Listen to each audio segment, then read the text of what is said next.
Hello, আসসালামু আলাইকুম। আশা করি আপনারা সবাই ভালো আছেন। আমরা গতকালকে থেকে শুরু করেছি কোরআন হিফজ প্রোগ্রাম। আমরা বলেছি প্রতিদিন একটা করে আমরা সূরা মুখস্থ করব, এবং এটা বয়স্কদের জন্য প্রোগ্রাম। তো এখন যে প্রশ্নটা মধ্যেই অনেকের মধ্যে আসতে পারে যে আসলে এটা কিভাবে এই এই বয়সে, যাদের বয়স 40 পার হয়ে গেছে, তারা কোরআন শরীফ মুখস্থ করতে পারবে কিনা, সূরা মুখস্থ করতে পারবে কিনা। আসলে যখন বয়স বেশি হয়ে যায় তখন যে সমস্যা যেটা হয়, যে আমরা যারা ইয়ং, যারা তারা একই আয়াত 20 বা 30 বা 40 বার করে তারা মুখস্থ করতে থাকে, এভাবে তাদের করতে থাকে। কিন্তু এই সিস্টেম আসলে বয়স্কদের জন্য চলে না। বয়স্করা যেটা করে, তারা কোন একটা জিনিসকে রেফারেন্স হিসাবে তারা ধরে। এই রেফারেন্স হিসেবে ধরলে তখন তাদের মনে রাখা সহজ হয়। যেমন যদি কখন বলে যে আপনার ছেলের বয়স কত, বলতে হবে না যে কিন্তু বয়স অমুকের জন্মের বা স্বাধীনতা যুদ্ধের 2 বছর পরে আমার ছেলে হয়েছে, বা অমুকের থেকে আমার ছেলে বা মেয়ে 1 বছরের ছোট বা বড়। তার মানে কোন একটা রেফারেন্স কে ধরলে সে ওইটাকে মনে রাখতে পারে। তো এইটা ছাড়া তার জন্য মনে রাখা কঠিন। এই জন্য আমরা যেখানে যে সূরাগুলো পড়বো ওইভাবে রেফারেন্স সহ, আমরা অর্থ সহ আমরা যেটা বলতেছি। তো এটা অনেকে বলতেছে অর্থের সঙ্গে মিলতে পারতেছি না, এই জন্য আমরা আজকে একটু ভালোভাবে ব্যাখ্যা করব। আমরা গতকালকে সূরা নাবার শুরুর দিকের আয়াতগুলো দেখাইছিলাম, আজকে ইনশাআল্লাহ আমরা এটাকে শেষ করব। তা আমরা প্রথম থেকে শুরু করি, আপনাকে মনোযোগ দিয়ে দেয়। আউযু বিল্লাহি মিনাশ শাইতানির রাজিম। বিসমিল্লাহির রহমানির রহিম। আমরা বলছিলাম যে গতকালকে যে অর্থের সঙ্গে যদি আমরা মিল রেখে যদি আমরা মনে রাখতে পারি, তাহলে দেখা যাচ্ছে আমাদের মনে রাখা সহজ। যেমন আমরা যদি মনে করি এই সূরাটা, এটা হলো 30 পারা, 30 পারা সূরা কি আম পারা, আম মানে সূরা আম্মা। তাহলে আমাদের দেখা শুরু হচ্ছে কি, আম্মা ইয়াতাসালুন। তাহলে আমরা তো মনে রাখতে হবে যে আম্মা, আম্মা ইয়াতাসালুন। তারপরে এই সূরাটার নাম কি, সূরা নাবা। সেজন্য পরে দেখেন আনিন নাবাইল আযীম। তারপরে আয়াতটা কি, আমরা যদি অনুবাদটা দেখি, যে তারপরে লেখছে যে সম্পর্কে তারা মতানৈক্য করে। তো মতানৈক্যকে আমরা বাংলায় কি বলি, মুখতালিফ, তাই না? তাহলে আল্লাযী হুম ফীহি মুখতালিফুন। তারপর কাল্লা, কখনো না, তাই না? সায়া আলামুন, আমরা বাংলা দেখি কি, কখনো না, সত্যি সত্যি মানে তাড়াতাড়ি তারা জানতে পারবে, সায়া আলামুন।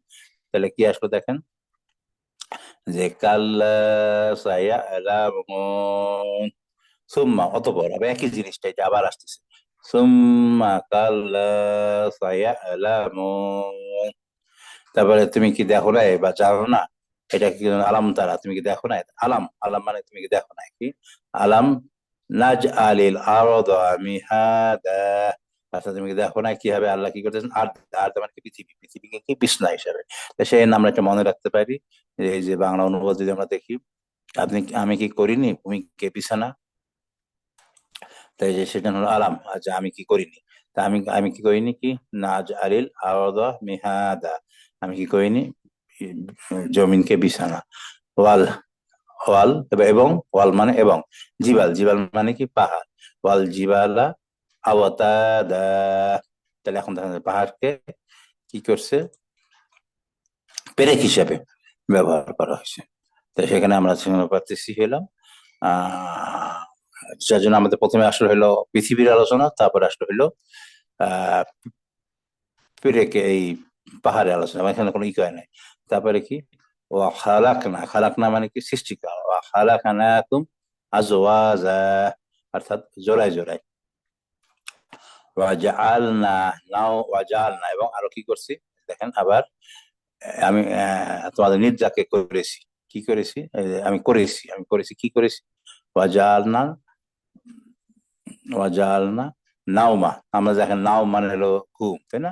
নাও মাকুম সুবাতা, সুবা মানে হলো, এখানে কি আসতেছে দেখেন, ক্লান্তি দূরকারী, এটা মনে থাকবে, সুবাতা, তাই না? তারপরে ওয়াজাল না, এবং আরো কি করছে, ওয়াজাল নাল লাইলা, লাইল মানে কি রাত্রি, রাত্রিকে করেছি লিবাসা, আবৃতকারী। আমরা কাপড় পরি না, লিবাস, লিবাস পরি, লিবাসা। ওয়াজাল না, আরো কি করছি, ও নাহার, নাহার মানে কি দিন, ওয়াজাল নাল নাহারা মাশা, মাশা শব্দের অর্থ কি আসলো, জীবিকা অর্জনের সময়। তাহলে রাত্রে কি করছি হলো আবরণ, দিনকে করছি তারপরে হলো বানাই না, তাই না? বানানো মানে কি নির্মাণ করা, আমরা বাংলা বলি বানানো। তাইলে তারপরে আসলো কি দেখেন, নাহারা বা বানাইনা ফাওয়াকাকুম ফাওকাকুম সাবআ, সাবা মানে কি সাত, সাবআং শিদাদা, তার মানে আসমান হইলো কয়টা, সাতটা, সাত আসমানকে স্তরে স্তরে সাজায় রাখছে। এভাবে যদি আমরা মনে রাখি তাহলে আমাদের জন্য কি হবে, মনে রাখা সহজ হবে। যাই হোক, আমরা আজকে এইটা কি বলে, এই সূরাটা আবার প্রথম থেকে আজকে আমরা শেষ পর্যন্ত শুনবো, এবং শোনার পরে আমরা আবার অনুবাদটাকে আমরা আবার যাবো ধীরে ধীরে ধীরে। তাহলে দেখা যাবে যে ইনশাআল্লাহ আমাদের জন্য কি হবে, মনে রাখা সহজ হবে। তো আমরা আশা করি আপনাকে এটা আবার প্রথম থেকে আমরা শুনবো, সূরাটাকে মনোযোগ দিয়ে আমরা শোনার চেষ্টা করি। তো আশা করি আপনার আরবিটা শুনেছেন। আমরা এখন বাংলার দিকে যাব। একটু আগে যে আমরা দেখেছি যে এটা নির্মাণ করেছি তোমাদের মাথার উপর মজবুত শক্ত আকাশ, তারপরে এবং একটি উজ্জ্বল প্রদীপ সৃষ্টি করেছি। আমরা যদি আরবিটা দেখি,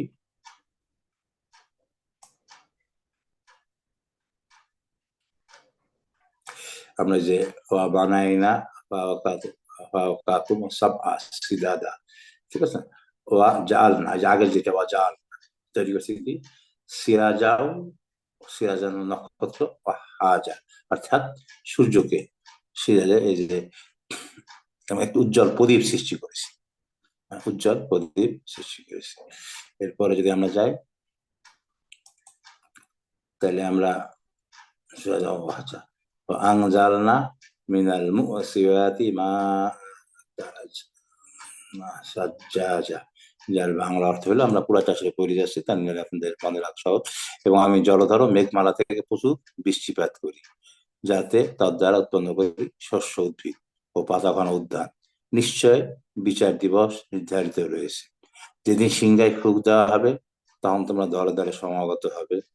আকাশ বিদীর্ণ হয়ে তাতে বহু দরজা সৃষ্টি হবে, এবং পর্বতমালা চালিত হয়ে মরীচিকা হয়ে যাবে। তবে নিশ্চয় জাহান্নাম প্রতীক্ষায় থাকবে সীমা লঙ্ঘনকারীদের আশ্রয়স্থল, তারা তথায় শতাব্দীর পর শতাব্দী অবস্থান, তথায় তারা কোনো শীতল এবং পানীয় আস্বাদন করবে না, কিন্তু ফুটন্ত পানীয় পুষ পাবে পরিপূর্ণ প্রতিফল হিসাবে।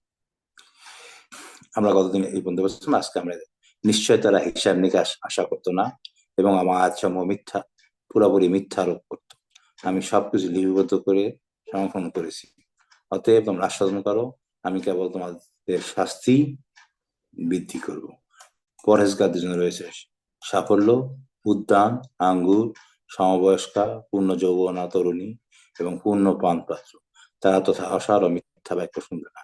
এটা আমার পালন করার তরফ থেকে যথোচিত দান, যিনি নবমণ্ডল ভূমণ্ডল উভয়ের মধ্যবর্তী সবকিছু পালন করতে আমায়, কেউ তার সাথে কথা অধিকারী হবে না। যেদিন রূহ এবং ফেরেশতাগণ সারিবদ্ধ ভাবে দাঁড়াবে, দয়াময় আল্লাহ যাকে অনুমতি দিবে সে ব্যতীত কেউ কথা বলতে পারবে না, এবং সে সত্য কথা বলবে। এই দিবস সত্য অথবা যার ইচ্ছা সে তার পালনকর্তার কাছে ঠিকানা তৈরি করুক। আমি তোমাদেরকে আসন্ন শাস্তি সম্পর্কে সতর্ক করলাম, যেদিন মানুষ প্রত্যক্ষ করবে সে সামনে প্রেরণ করেছেন, কাফের বলবে, হায় আফসোস, আমি যদি মাটি হয়ে যেতাম। যাই হোক, আমরা আজকে যেটা আমি নিজে এই পর্যন্ত মুখস্থ করতে পারছি, যার জন্য আমি ওই পর্যন্ত বাংলা করি, আমি নিজে মুখস্থ করার চেষ্টা করছি আপনাদের মতন। তো এরপরে আমরা দেখি যে আজকে আমরা সূরা নাবা শেষ করলাম, এবং আগামীকালকে আমি দেখি যে বাকিগুলো যেগুলো এই শব্দ অর্থ করে আমি নিজের যদি মুখস্থ হয়, অর্থ করে আমরা ধীরে ধীরে আগাইতে থাকবো। আশা করি আপনাদের ভালো লাগবে। কেমন লাগছে আমাদেরকে জানান, এবং আমরা আস্তে আস্তে, আমাদের তো সময় লাগবে 2 বছর বা 3 বছর, কিন্তু আমাদের একটা প্ল্যান যে আমরা আস্তে আস্তে ইনশাল্লাহ কি করবো, হাফেজ হবো। সময় লাগবে, আস্তে আস্তে আমরা 3-4-5 বছর যদি আমরা হাফেজি কমপ্লিট করতে পারি, সেইটা আসলে আমাদের জন্য একটা বড় পাওনা। আমরা যদি হাফেজ হিসাবে মরতে পারি, আমাদের অনেক ব্যস্ততার মধ্যে আমাদের আসলে চেষ্টা করা দরকার। আল্লাহ আমাদের সবাইকে কবুল করুন, আমিন।